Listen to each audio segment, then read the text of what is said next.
It would have been just after lunch. He kept going, and he, as Warnie does, just sort of talks and stuff like that. And hadn't said anything all day, and then I sort of blocked one with my pad and went up for an LB. And he's just gone. He said, I can't remember what he said, but all I remember is going, "Mate, you're not getting me out today, buddy." And then turned, and then Chuck Berry and everybody around the bat just absolutely sprayed me. And then he's just getting a big, "What'd he say? What'd he say?" And I felt so small at that moment. Hello everyone, welcome to In the Corner, the place where every cricketer wants to be. I'm your host Callum Dunk, and thank you so much for joining me on this episode. Please ensure that you follow, like and subscribe to our social media platforms for more updates about the cricket that's going on around the world, as well as our latest episodes on YouTube, Facebook and Spotify. Hello everyone, welcome to In the Corner, the place where every cricketer wants to be. I'm your host, Callum Dunk, and thank you so much for tuning in to our latest episode. Today's guest is a legend of South Australian cricket and also has spent a lot of time playing cricket in the UK, Mark Cosgrove. Cozzie, how are you, mate? Yeah, good. How are you? I'm very well, mate. I'm very excited to find out a little bit more about your career. Obviously, as we mentioned before, you've played for South Australia, Tasmania, obviously played in some various leagues around the world, and you spent a lot of time in the UK. So I'm very interested to hear about your journey and all the places that you've ended up playing throughout your career. Yeah, no, looking forward to it. Absolutely. It's time for our opening segment, Cozzie. It's called Legends and Sledges. Now, we want to start with something lighthearted, bit funny to kick off the show. Is there a time that you can remember through your playing days where you've sledged someone, or you've copped an absolute ripper sledge, or you've just heard your teammate in the field just give a player in the opposition hell? If anyone's ever played against me, I'm quite chirpy when I bat. Not many batters are chirpy, but I'm quite aggressive. I'd put the shoulders out, put the chest out. But yeah, there's a couple probably stand out for me. One, we were playing Victoria at Adelaide Oval day 4, and Warnie was playing, and we couldn't win. Had to block out for a draw, and it would have been just after lunch. He kept going, and he, as Warnie does, just sort of talks and stuff like that, and hadn't said anything all day. And then I sort of blocked one with my pad and went up for an LB. And he's just gone. He said, I can't remember what he said, but all I remember is going, "Mate, you're not getting me out today, buddy." And then turned, and then Chuck Berry and everybody around the bat just absolutely sprayed me. And then he's just getting a big, "What'd he say? What'd he say?" And I felt so small at that moment. Like, one thing I'd never want to do is chirp any legends of the game. And as I just said it, I sort of wanted to take them words back as quick as I could. And it was just like, uh-oh. Yeah, look, lucky I got through the day, and he didn't get me out in the end, which was nice. No, it's nice to hear a few stories about the late king, and yeah, it's pretty scary to be chirped by those blokes. Yeah, it is, especially Victoria. Victoria are renowned for their sledging. They hunt in a pack. Mickey Lewis, Shane Harwood's probably the two quickest bowlers in Australia at that stage. Yeah, running in, sledging you, spitting at you, and yeah, it wasn't nice playing the Vicks, but the good thing about it, when you did well against the Vicks, you knew you earned your runs and earned the respect of Victoria, which was fantastic. Absolutely. Cozzie, you played in lots of places around the world. As we talked about at the top of the show, played a bit in the UK. Obviously, you're well accustomed to the Australian conditions. How do you have to vary your game in order to, cater to those conditions? We've seen the Ashes finish recently in the UK. Our batters, particularly the left-handers, have had to adjust their play styles to accommodate the England bowlers going around the wicket, most notably, Stuart Broad to David Warne. And as a left-hander yourself, is there anything that you particularly had to change when you went across into those different conditions? Yeah, 100%. I think in Australia, you can put your foot down a wicket and then play your shots. Once you get through that first 10, 15 overs in Australia, it does become pretty flat. But I think the big thing in England now, they've got bowlers who can bowl quick, where back in the day, they had real skillful bowlers who were just nipping around a little bit.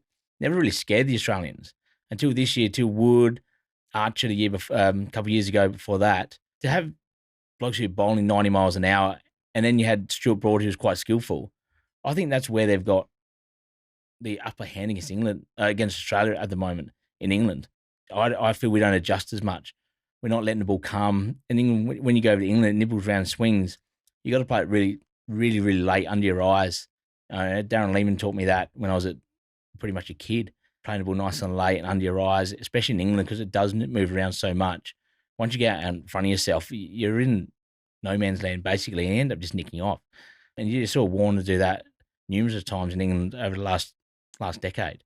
And he's never really changed his game plan from Australia to England, where I think Uzi probably did this year, and he got the benefits. Absolutely.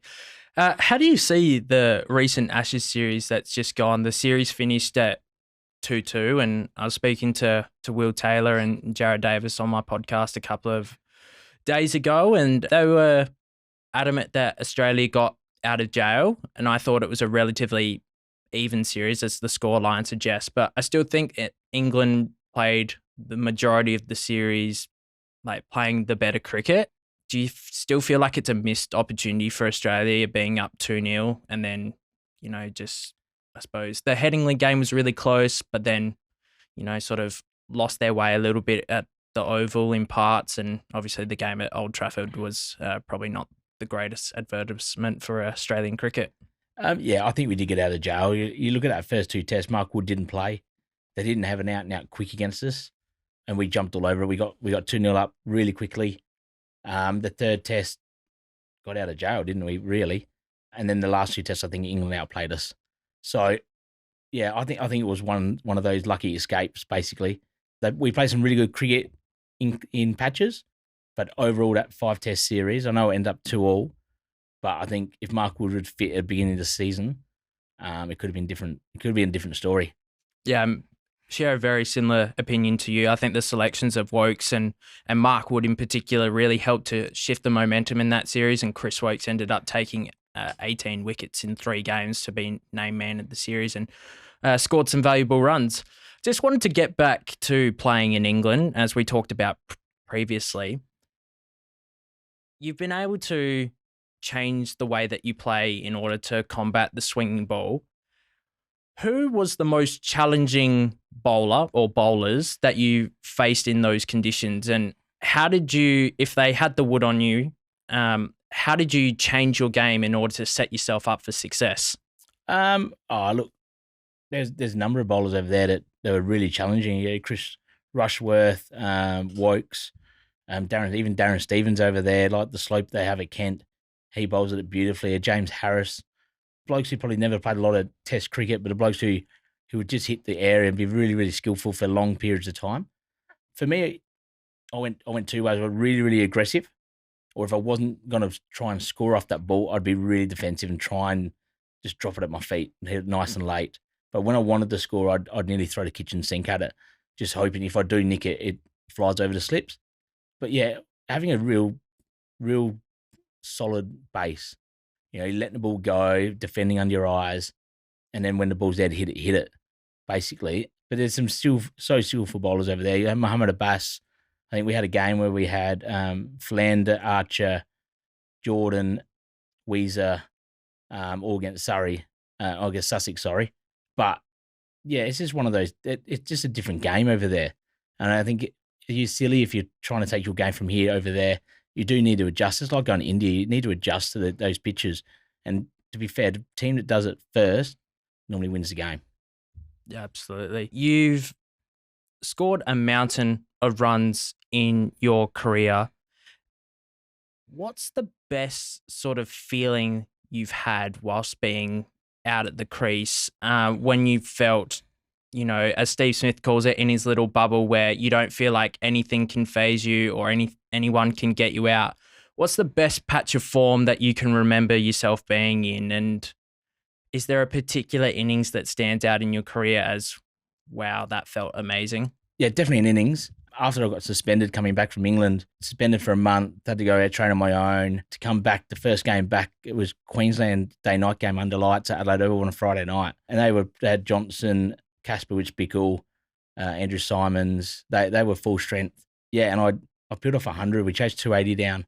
I think I ended up with 120 and got out trying to hit a 6 to win the game. But that day, that night, yeah, it's one of those games where everything just was perfect. It just went to script. Basically, I took a hanger in the outfield, and then the batting just took care of itself. And to sort of come back after being left out or put to the side for a month to come back and play like that, I was really proud of myself and proud of my family who stuck around with me and helped me through that month period. That was probably the best I've ever felt walking off that field. other than winning the Shields, basically. That innings there sticks to mind. Yeah, that was pretty special, and I still hold it pretty tight today.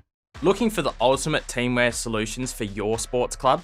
Look no further than Macron Adelaide. Their extensive range includes a wide variety of jerseys for various sports, including soccer, AFL, volleyball, baseball, basketball, hockey, athletics, netball, rugby, and cricket, of course. Whether you opt for a custom design or choose something from their catalogue, you can trust the quality in their products. At Macron Adelaide, they pride themselves on providing top-notch teamwear solutions for clubs of all kinds. Visit them today and find out why they're the go-to brand for sports teams around the country and around the world. Macron Adelaide, for clubs that mean business. The mental side of the game is so critical, and we're discovering more about the mind, the way that the mind works.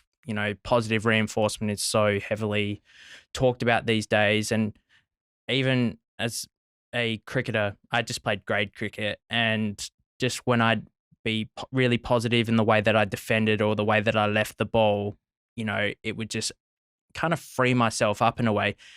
How important was the mental side of the game for you? Because there would have been obviously periods that you've talked about in England where, you've been facing really difficult spells of bowling.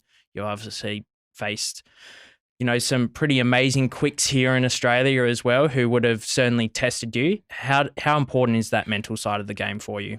It's above the shoulders, isn't it? It's everything above the shoulders. It's thinking, planning, executing what you're wanting to do. But the mental side of it for me, that's the reason why people go and play for Australia or go on and play for state cricket. You can be really skillful, but if you don't have it upstairs, it's really, really hard to make it. You have more bad days than you have good days. I think Ricky Ponting, what did he score? 3,500s for Australia. He played over 100 test matches. He had 35 really good days. So for me, it doesn't work out. So you got to be happy for your teammates. That's why cricket is such a team sport. You can't always be the one making hundreds, but celebrate your teammate making 100. Because if you keep having a go at yourself for not making 100 or not making runs, it's going to be a hard career and a hard life, basically. You got to be able to enjoy it. You got to be able to pick out things that you enjoy and succeed in. And it may be, I don't know, you had a partnership with a teammate.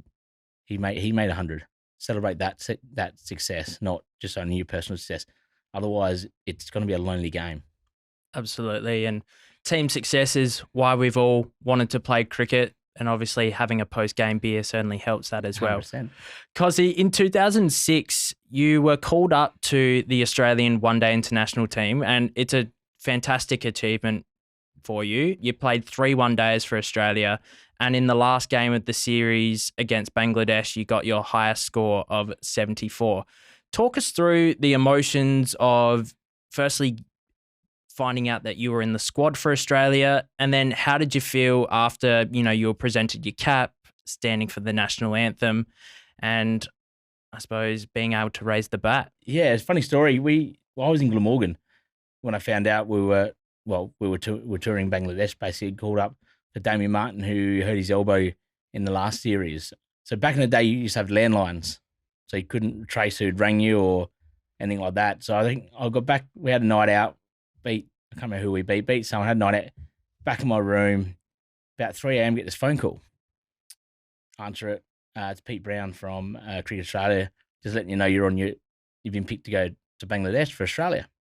Oh, awesome. All the details are at Glamorgan tomorrow morning. You'll fly out tomorrow afternoon. No problems. All right. Hung up, back to sleep. Wake up. I was like, have I dreamt this or what's happening here? Couldn't look at the phone and see who rang. So I was like, I may just trot down to Sophia Gardens and see what's happening. And yeah, straight away on the desk there was sort of your flight itinerary, and that was the first time it really sunk in. Didn't tell anyone until I told my parents as I was going on the way to the airport to fly out to Dhaka. So yeah, it was sort of a surreal moment, and not actually realizing that it actually got picked until probably 10, 11 o'clock that morning. So that was pretty cool. And then the flight to Dhaka, then I had to fly myself back to Chittagong and the plane was a 4-seater, 5-seater plane, and I'm not a great one for flying, and it was bumpy all the way. It's been an hour flight. It was just bumpy all the way, and the bloke's like, "Well, the other way you can get in the car and drive." It's like 8-hour drive. I'm like, just get me there. But it was great. I got there for the test match, and Dizzy just made his 200. To be in that change rooms with those boys after winning their test series was awesome, and to get called up for the last one day game was even more special. You know, I was meant to bat 5, but yeah, bowled him out for 120. I think we bowled him out for 124. 127 actually. 127. There we go. Had to look it up before the game. Yeah. No, I won. Yeah, and then as we were walking off, Gilly came up and said, "Oh, do you want to open the batting?" I'm like, "Yeah, for sure." Thinking batting at 5 with the team we had, I was never going to bat. I'm like, yeah, I'll go. So yeah, it was all not lucky, but really grateful to Gilly give me that chance to go to top of the order. Yeah, and got some runs, and the game was really a bit of a blur to me. I don't really remember it that well. Obviously batted pretty well, to be fair, but yeah, the game, national anthems, the facing the ball and bits and pieces like that, it's a bit of a blur. I remember walking out to bat, and that's about it, really. We had Chad Sayers in the studio a couple of months ago, and hearing him talk about his test debut was really special. And you've gotten to live a childhood dream that a lot of kids would have. So it's great to hear that story. I just want to follow on from that. You were able to share a dressing room with some pretty extraordinary players. You talk about Dizzy, Michael Clarke. How is that experience? And we talked to Josh Brown as well, and he felt, a bit starstruck being in the change rooms, with all the guys in the Brisbane Heat team. I feel like that's just times by a million for those blokes as they played in the golden era of Australian cricket. Yeah, definitely. When I got there, you come up to the change room there, must have been tea time or last day, and left my gear outside the change room thinking, I'll wait to test boys sort of move on and I'll grab a seat. So I left my gear outside, sort of popped my head in. I knew Dan Cullen was playing that test match. So I went over and said g'day to him, and all I got was, well, young'un, there's a seat here. Sit here, get your gear, bring it here. And I was like, oh, yep, cool. And there was one seat in the corner, and you had Matthew Hayden on one side and Shane Warne on the other side. And I was like, oh, righty, this is going to be interesting. But like, they opened me up with welcome arms, and they were fantastic. I was only 20, 21. So I was only really young, but they welcomed me in. Yeah, all gave me a beer and relaxed, and everyone chatted, and it was, definitely starstruck to start with, but it really quickly turned to, all right, cool, I'm here, and they welcomed me. There was no awkwardness straight away. They just said, yeah, come in, and open their arms, which was fantastic. No, that sounds amazing to hear. Cozzie. Intimidating to start with, but got there. Yeah. Nah, it sounds like an amazing experience for you, and certainly love to be in that shoes. But unfortunately, I could never hit a ball off the square, so my cricket career went nowhere. Cozzie, the cricket landscape, I suppose, has changed so much in the last 10 years in particular, with the introduction of the IPO and all these T20 franchises that you can see. The IPL franchises are continuing to invest in more competitions. We see teams in the CPL, in the UAE League. The South African League is entirely IPL franchise owned, and the new Major League Cricket in the USA. Is this a concern for world cricket going forward, or is it kind of one of those things where we go, the more that we can get cricket played in these other countries, the more finances they are going to have to potentially use to invest in grassroots and ideally, get some more test cricket going as well? Oh, look, it's the catch-22, isn't it? Like, getting more money into those countries is fantastic. It's just going to breed more cricketers. Is too much T20 cricket detrimental? Yeah, I think it is a little bit, but it's here to stay now. So it's one of those things we've got to work with it. You saw over the last month how good test cricket is. So I think test cricket is safe. It's definitely safe for 3 or 4 countries that are really good. But we need to help get other countries better. And if that is getting T20 into that country, earning some money so they can promote, they can get the foundations of having a really good system in their country, I think that's the way to go.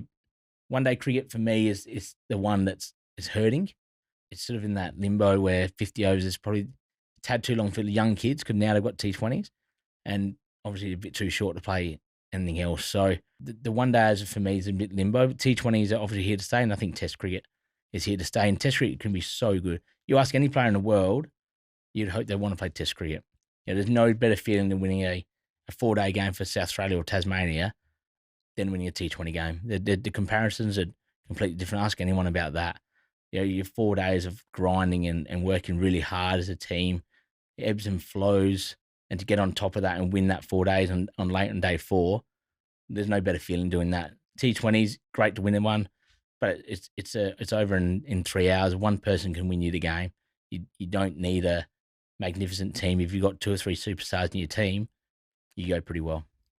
Absolutely. And just to follow on, do you think one-day cricket would benefit if it was reduced to 40 overs? Because England did trial it in the Royal Cup, and I actually thought it worked really well. But do you see that change potentially being adopted at international level? No, I don't think. I think if they start messing around with one-day cricket, I think it will die. I think cutting it down even shorter, you take out the 10 overs of dead overs where teams are just consolidating and knocking them around. But I think you still need to keep it as pure as it is. I think if we start cutting that down, then where do you stop?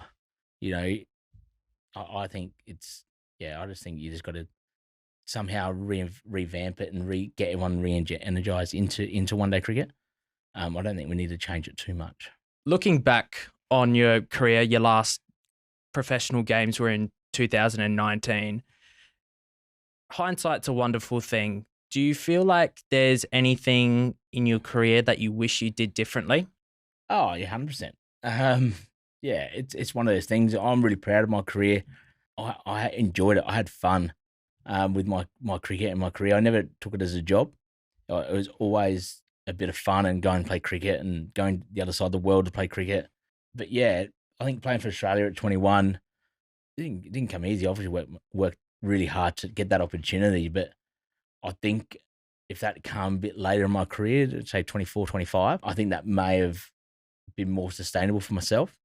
You don't sort of get thrown into the spotlight at 21 and cope and like we talked about before, it's all mental. And yeah, I think if I got another crack at it when I was later, I would have been a much better cricketer and would have realised how much hard work you need to do. At 21, you used to get thrown in there and go reasonably well. You thought, oh, well, I'll just keep doing what I'm doing and it's going to kind of come again. So 100%. But looking back, like I said, I really enjoyed my career.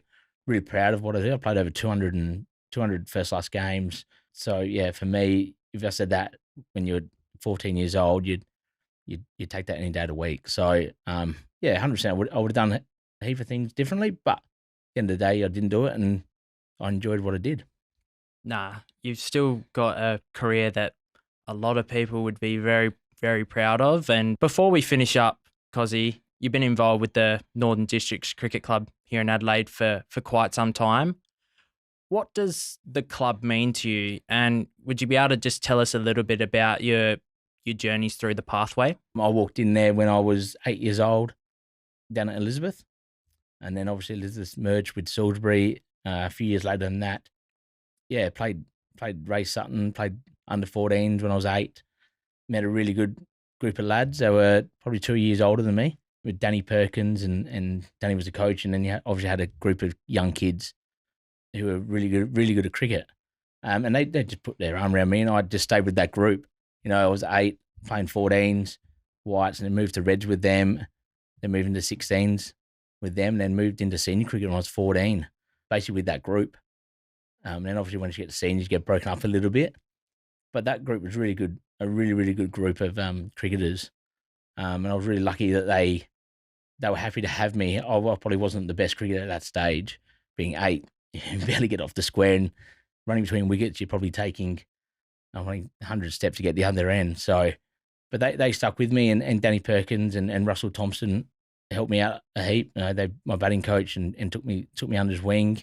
And Dad obviously took me to every game, and threw balls. Dad probably needs a shoulder reco, and probably he needed to wear shin pads when he threw balls at me. Hit him that many times.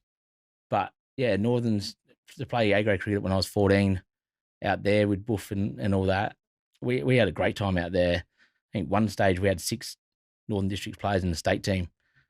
And myself, Ryan Harris, Graham Manu, Darren Lehman, Chris DeVow, Mark Higgs, and Shannon Hearn, who was on a rookie and just announced his retirement last week. Yeah, the connections we made through there and the team we had, we're lifelong friends, and I'm still lucky now that I didn't have to leave club. I didn't have to move clubs. Only when I went to Tasmania and came straight back to Northerns to play at one club my whole grey career as such, which I'm really proud of. I love walking back in the Silvery every week and putting the whites on and batting, not so much fielding, but batting. But yeah, look, I owe them heaps. They've been really supportive of me since I was 8 years old. So it's a great club and some really great people there. It's a pretty special place for me. That's what cricket clubs are made for. 100%. And you'll be pulling on the whites this season? Yeah. Whites in colours again this year. So won last year. So this will be my last year this year. So just want to thank you so much for coming on In the Cordon, the place where every cricketer wants to be. And hopefully you'll score a few runs for Northerns this year. And it's been an absolute delight to find out a bit more about your career. So thank you very much for coming into the studio. No worries. Thanks for having me. Thank you so much to those of you who are watching at home. Make sure that you follow In the Cordon on all of your social media pages, and we'll see you on our next episode. Cheers.